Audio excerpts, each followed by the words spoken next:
Trinity Rodman, thanks for taking the time to be with us. Let's start at the kind of the beginning of your soccer journey. How did you first get introduced to the sport?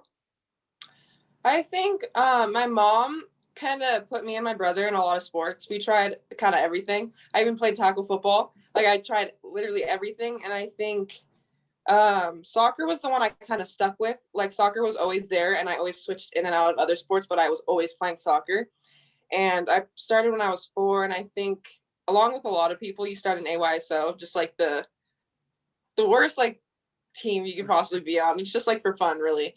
And I think honestly, I noticed at a really young age that I was going to stick with it for a while, just because if my team wasn't trying, like if there was one person on my team that wasn't trying, I'd get super annoyed and I'd be like, come on, come on, come on, come on. Even when I was like, I think 7 years old, I'd get annoyed about it. And I think, I don't know, my heart was always in soccer and my comfortability in it was just so much different than every other sport. So I think, I don't know, soccer was just kind of it for me. I'm interested in that tackle football experience. What position did you play? What was that like? Oh, yeah, it's not as cool as you think it was. So I tried, so I was did I try cheerleading? I tried cheerleading first, and then my brother was like, please play with me. Please play with me. And I was like, okay, I'll try it. And so I went to one practice. I suited up, and we all got on the line, and they would say like hike or whatever, and we just bash into each other. I did that one time, and I went to the bathroom and started crying, and I said, DJ, I'm not doing that anymore. So I didn't have a position. I just played one time, and I was done. Fair enough. Well, let me get to this stuff then with your dad, because I think that's another interesting storyline here. You must have watched The Last Dance with everybody else. Like, what was that like for you? To be honest, I didn't watch that much of it because when I did put it on, I fell asleep and I didn't watch that much. But I don't know. It's weird I don't think it's even comprehensible to have somebody as well known and to see them on a TV and it to be so successful and to speak to so many people. And I think obviously he was a really good athlete, and I think he's inspired so many people. And just to see, because I get messages all the time saying your dad has really inspired me, your dad's amazing, like he was an awesome player on the court. And just to know that I have a dad that can speak to so many people and have a story that maybe not a lot of people expected is a great thing. As you try to forge your own path though, like what are the challenges? What's it like being the daughter of a really well-known professional athlete? I think the hardest part is just like always having that connection with a former NBA player, is just because you always have the comparison of an NBA player and then an NWSL player. So I think the hardest thing is just to always be compared and to be expected to be this legend like he was. So I think moving forward, it's going to be nice to kind of not separate ourselves, but be able to distinguish that, yes, he was a successful NBA player, but I'm going to be a successful NWSL player. One last question. I know it's like different sports, but surely you know a little bit about his career and kind of what he was like as a player. Are there similarities to what you do?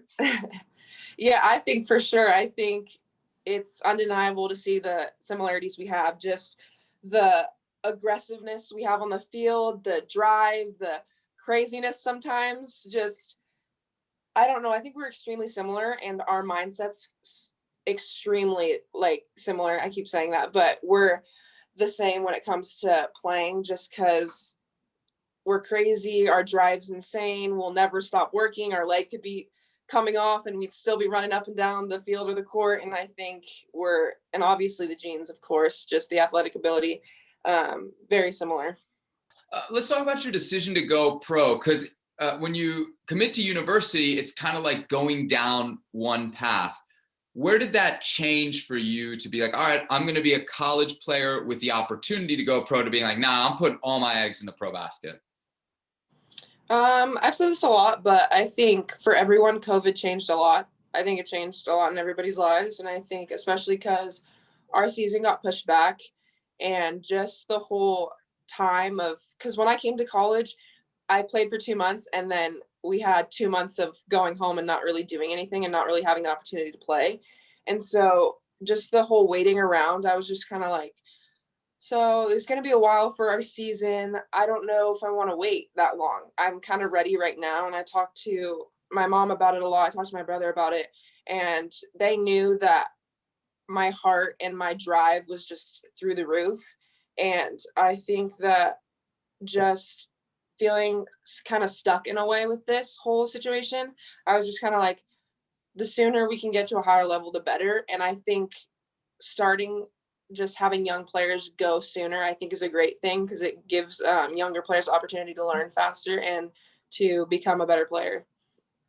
It's something that hasn't been like that common though, at least on the women's side in the United States, players leaving college early or, in your case, not playing in college before eventually turning pro. Were there other players who came before you that maybe put this idea in your head? I don't even think so. I think I never really, obviously people have had similar, like Mallory Pugh even, and just, I think obviously there's been people, but I don't think I ever really compared or like wanted to do it the same as them. I think it was all kind of in my head. I think if I wasn't at the level I was at, or if I wasn't playing with the U20 team, I don't think I would have made this decision.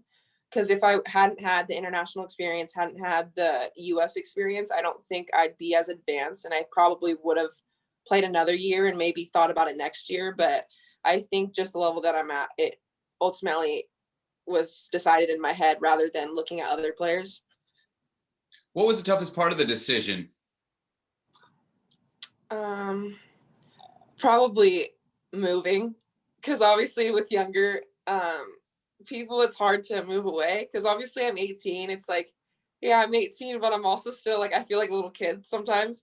And I think moving away, because obviously I've lived with my mom my whole life, and then I came to Wazoo and I was with my brother, and now I'm just leaving everything. So I think that was probably the hardest part. And just obviously when you make a huge decision like this, you're kind of, there's in the back of your head, like, what if this doesn't work out? What if this isn't the right decision? And I think just second guessing myself sometimes was like the hardest part, but definitely being away from my close ones is going to be difficult for me. But yeah.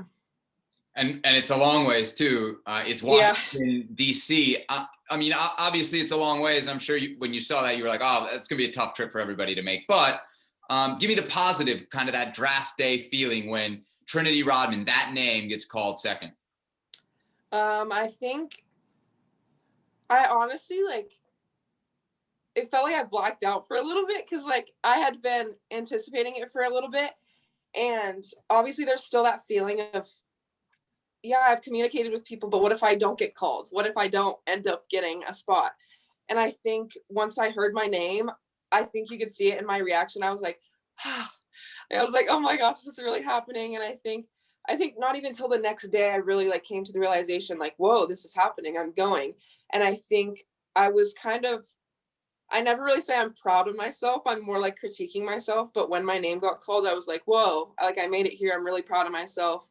And just proud of where I've come and where I'm going to be soon. So I think just relief and like, I don't know. I was just really excited. NWSL is one option to play professionally. There's obviously now a lot of options popping up overseas, especially in Europe with some like really big clubs in the soccer world. Was your decision just NWSL the college, or was it Europe and those options as well? I think a lot of players probably think about going overseas just because I think a lot of the teams could be at a higher level, and I think they are. But I definitely thought about it. But I think just the connection with home, I guess, just being in the United States has been a really big thing for me, just feeling comfort in where I am. And I think obviously a huge part of going pro is adapting to your surroundings and adapting to who you're playing with. But I just kind of have this connection with staying in the United States and representing home. And I think that was the biggest part of kind of staying here. As you advance in your career, could you see a move to Europe in your future? Is that maybe something you'd like to try? I don't know, maybe we'll have to see, but I can't answer that yet, I don't think. What do you expect from year one in the National Women's Soccer League? Like you said, there's a lot of transitions, but I'm sure that you set some goals for yourself, kind of what you want to achieve in your first professional campaign. I think I'm definitely expecting a completely different level. I think my first practice I'll really understand, and especially like even the first game that I step into, when I do, I think the intensity of it is definitely what's going to be completely different. And my goal is to just grow as an individual and as a player, as a teammate, as a colleague, just everything. And I think just being around so many experienced players, I don't even think I have, obviously we have the long-term goals of like winning an Olympic medal or being on the full women's national team. But I think the biggest goal for me right this second is to just grow as a player and adapt to who I'm playing with, and just take my soccer playing style to the next level. What do you think you need to get to the next level when it comes to the national team, the senior women's national team? What's left in your game to kind of get to that elite peak? I think for anyone, even somebody at the highest level, I think I can't even pinpoint something that I need, because I think everything can be better at that level. Because at the end of the day, like in college or on the U20 national team, you can score 15 goals, but then as soon as you go into the pro level, you can probably score 1 goal, and you still got to work on scoring goals. So I think it's literally everything you have to improve on. And that's the biggest thing, is finding the things that you're good at and improving on those as well. Do you feel like you're ready for the senior national team now?